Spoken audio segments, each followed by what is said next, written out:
Hello friends, welcome to hello Telugu channel. ఈరోజు మనం ఈ వీడియోలో వ్యాక్సిన్ అంటే ఏంటి అండ్ అది మనల్ని వైరస్ లేదా బ్యాక్టీరియా నుండి ఎలా కాపాడుతుందో చూద్దాం.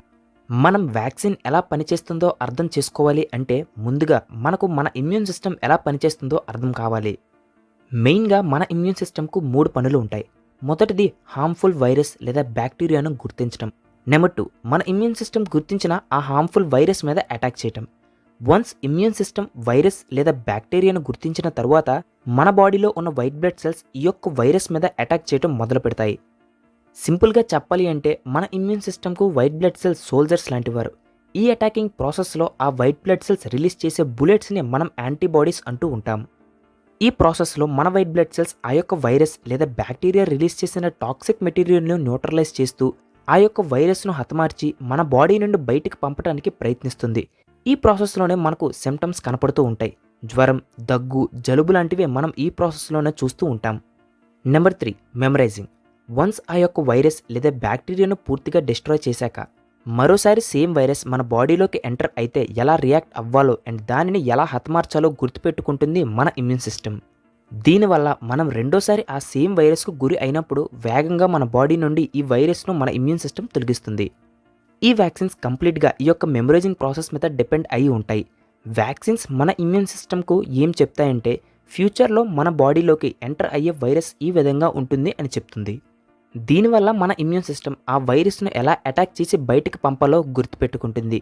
సో ఫ్యూచర్లో ఆ వైరస్ మన బాడీలోకి ఎంటర్ అయినప్పటికీ కూడా మన ఇమ్యూన్ సిస్టమ్ ఆల్రెడీ ఆ వైరస్ను అటాక్ చేయడానికి ప్రిపేర్గా ఉంది కాబట్టి ఈజీగా దానిని హతమారుస్తుంది. సో సింపుల్గా చెప్పాలి అంటే మన ఇమ్యూన్ సిస్టమ్కు ఆ వైరస్ను ఎలా అటాక్ చేయాలో అని ట్రైనింగ్ ఇస్తున్నట్లు. సో మనకు ఒక డౌట్ వస్తుంది, అసలు ఈ వ్యాక్సిన్స్లో ఏం ఉంటుంది అని. ఈ వ్యాక్సిన్స్లో ఆ వైరస్సే ఉంటుంది, కానీ రకరకాల ఫామ్స్లో ఉంటుంది. ఈ వైరస్ ఏ విధంగా ఆ వ్యాక్సిన్లో ఉంది అన్నదాన్ని బట్టి వ్యాక్సిన్ను టైప్స్గా డివైడ్ చేయడం జరిగింది. మనం వ్యాక్సిన్ యొక్క టైప్స్ తెలుసుకునే ముందు వ్యాక్సిన్ యొక్క కొంత హిస్టరీ తెలుసుకుందాం. మనం ఈ యొక్క గ్రాఫ్ను అబ్జర్వ్ చేస్తే మన ఇండియాలో 1981లో 38,000కు పైగా ఉన్న పోలియో కేసెస్ ఇప్పుడు ఆల్మోస్ట్ జీరోకు వచ్చేసాయి. అండ్ ఈ గ్రాఫ్ కనుక అబ్జర్వ్ చేస్తే 1800లో పుట్టే ప్రతి 1000 మంది పిల్లలలో 500 మంది 5 సంవత్సరాలు నిండక ముందే చనిపోయేవారు. అండ్ 2019 డేటా ప్రకారం ఇది ఆల్మోస్ట్ 3%కు వచ్చింది. ఇదంతా vaccines and health care improvement వల్లనే. సో ఇప్పుడు మీకు వ్యాక్సిన్స్ అనేవి ఎంత ఇంపార్టెంట్ అని అర్థమైంది అనుకుంటున్నాను. ఇప్పుడు మెయిన్గా యూజ్ చేసే వ్యాక్సిన్ టైప్స్ గురించి తెలుసుకుందాం. మొదటిది లైవ్ అటెన్యుయేటెడ్ వ్యాక్సిన్. ఈ యొక్క లైవ్ అటెన్యుయేటెడ్ వ్యాక్సిన్లో ఆ వైరస్ను వీక్ చేసి స్టోర్ చేస్తారు. ఈ వైరస్ వీక్ ఫామ్లో ఉండడం వలన మ్యాక్సిమం కేసెస్లో ఆ వైరస్ నార్మల్గా గురి చేసే వ్యాధికి గురి అవ్వం. ఈ టైప్ వ్యాక్సిన్స్ మన ఇమ్యూన్ సిస్టమ్ను చాలా ఇంప్రూవ్ చేస్తుంది, ఎందుకంటే మనం ఆ వైరస్నే మన బాడీలోకి ఎంటర్ చేస్తున్నాం కాబట్టి. కానీ ఈ లైవ్ అటెన్యుయేటెడ్ వ్యాక్సిన్స్ వల్ల ఒక డిసడ్వాంటేజ్ ఉంది. మనం ఆ వైరస్ను వీక్ చేసినప్పటికీ కూడా వీక్ ఇమ్యూన్ సిస్టమ్ ఉన్నవాళ్ళు ఈ వీక్ వైరస్ వల్ల కూడా డిసీజ్కు గురయ్యే ఛాన్స్ ఉంది, కానీ అది చాలా రేర్గా జరుగుతుంది. వ్యాక్సిన్స్లో type 2, inactivated whole cell vaccine. ఈ టైప్ ఆఫ్ వ్యాక్సిన్లో వైరస్ లేదా బ్యాక్టీరియాను ఫిజికల్ లేదా కెమికల్ ప్రాసెస్ ద్వారా హతమార్చి వ్యాక్సిన్లో స్టోర్ చేస్తారు. ముందుగా చెప్పుకున్న లైవ్ అటెన్యుయేటెడ్ వ్యాక్సిన్స్లా ఈ ఇన్యాక్టివేటెడ్ వ్యాక్సిన్స్ మనల్ని డిసీజ్కు గురి చేయవు, ఎందుకంటే మన బాడీలోకి ఎంటర్ అవ్వకముందే ఈ వైరస్ను మనం హతమారుస్తున్నాం కాబట్టి. కానీ దీనివల్ల ఉన్న డిసడ్వాంటేజ్ ఏంటంటే ఈ inactivated whole cell vaccines original వైరస్ను పూర్తిగా ఎదుర్కొనేంత పవర్ను మన ఇమ్యూన్ సిస్టమ్స్కు ఇవ్వవు. సో దీనివల్ల మనం ఈ ఇన్యాక్టివేటెడ్ సెల్ వ్యాక్సిన్స్ను రిపీట్ చేసుకోవాల్సి వస్తుంది. ఈ ఇన్యాక్టివేటెడ్ వ్యాక్సిన్స్లో ఒక ఎగ్జాంపుల్ తీసుకుంటే పోలియో. ఇవి అంత ఇమ్యూనిటీను ప్రొవైడ్ చేయటం లేదు కాబట్టి మనం ఈ పోలియో వ్యాక్సిన్ను రిపీట్ చేసుకోవాల్సి వస్తుంది. ఈ ఇన్యాక్టివేటెడ్ వ్యాక్సిన్ను లైవ్ అటెన్యుయేటెడ్ వ్యాక్సిన్తో కంపేర్ చేస్తే మోర్ సేఫ్ అండ్ స్టేబుల్ అని చెప్పుకోవచ్చు. But live attenuated vaccine type provide చేసే అంత ఇమ్యూనిటీ ఈ ఇన్యాక్టివేటెడ్ సెల్ వ్యాక్సిన్స్ ప్రొవైడ్ చేయవు. మూడవ టైప్ సబ్ యూనిట్ వ్యాక్సిన్. ఈ టైప్ ఆఫ్ వ్యాక్సిన్లో మొత్తం వైరస్ను కాకుండా ఆ వైరస్లో ఒక పార్ట్ మాత్రమే మన బాడీలోకి ఎంటర్ చేస్తారు. ఈ ప్రాసెస్లో సైంటిస్ట్ మన బాడీలోకి ఆ వైరస్ యొక్క ఏ పార్ట్ పంపిస్తే మన ఇమ్యూనిటీ బాగా పెరుగుతుందో అండ్ ఏ పార్ట్ అయితే మనకు స్టేబుల్గా ఉంటుందో ఆ పార్ట్ను ఎంటర్ చేస్తారు. నాలుగవ టైప్ టాక్సాయిడ్ వ్యాక్సిన్స్. ఈ టైప్ ఆఫ్ వ్యాక్సిన్స్లో వైరస్ను కాకుండా ఆ వైరస్ రిలీజ్ చేసే టాక్సిక్ మెటీరియల్ను మన బాడీలో ఎంటర్ చేస్తారు. దీనిలో ఉన్న మెయిన్ అడ్వాంటేజ్ ఏంటంటే మనం వైరస్ను ఎంటర్ చేయటం లేదు కాబట్టి వైరస్ మన బాడీలో మల్టిప్లై అయ్యే ఛాన్సెస్ ఉండవు. సో మనం డిసీజ్కు గురి అయ్యే ఛాన్సెస్ చాలా తక్కువ ఉంటాయి.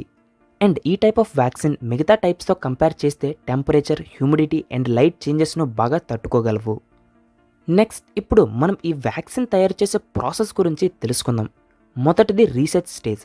ఈ స్టేజ్లో అసలు ఆ జెమ్కు మన ఇమ్యూన్ సిస్టమ్ ఎలా రెస్పాండ్ అవుతుంది, అసలు ఆ జెమ్కు వ్యాక్సినేషన్ ఎవరికి ఇవ్వాలి, పిల్లలకా, పెద్దలకా లేదా అందరికీ ఇవ్వాలా, అసలు వ్యాక్సిన్ క్రియేట్ చేయడానికి ఏ అప్రోచ్ అండ్ టెక్నాలజీ అయితే మంచిది అన్నదాన్ని బట్టి ఏ టైప్ ఆఫ్ వ్యాక్సిన్ తయారు చేయాలి అండ్ ఎలా తయారు చేయాలి అని డిసైడ్ చేస్తారు. లైక్ అటెన్యువేటెడ్ వ్యాక్సినా, ఇనాక్టివేటెడ్ వ్యాక్సినా లేదా సబ్ యూనిట్ వ్యాక్సినా అని డిసైడ్ చేయడం జరుగుతుంది. Stage 2 pre clinical trials. ఈ ట్రయల్స్లో యానిమల్స్ మీద ఈ వ్యాక్సిన్ను ప్రయోగం చేస్తారు.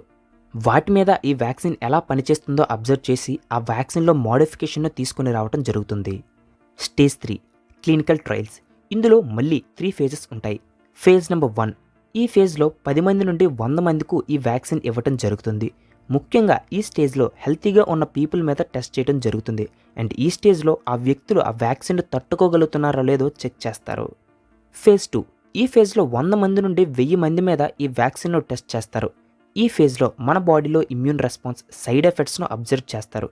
అండ్ ఈ స్టేజ్లోనే ఏ డోసులో వ్యాక్సిన్ ఇస్తే మంచిదో కూడా డిసైడ్ చేస్తారు. Phase number 3. ఈ ఫేజ్లో 1000 మందికి ఈ వ్యాక్సిన్ ఇవ్వటం జరుగుతుంది.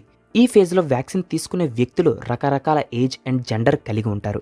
అండ్ ఈ స్టేజ్లో వ్యాక్సిన్ తీసుకున్న వారిని ఎక్కువ రోజుల పాటు అబ్జర్వేషన్లో ఉంచుతారు. కొన్నిసార్లు సంవత్సరాల పాటు అబ్జర్వేషన్లో ఉంచుతారు. ఎందుకంటే కొన్ని వ్యాక్సిన్స్ షార్ట్ టర్మ్లో బాగానే పనిచేస్తాయి, కానీ లాంగ్ టర్మ్లో సైడ్ ఎఫెక్ట్స్ ఉండే ఛాన్స్ ఉంది.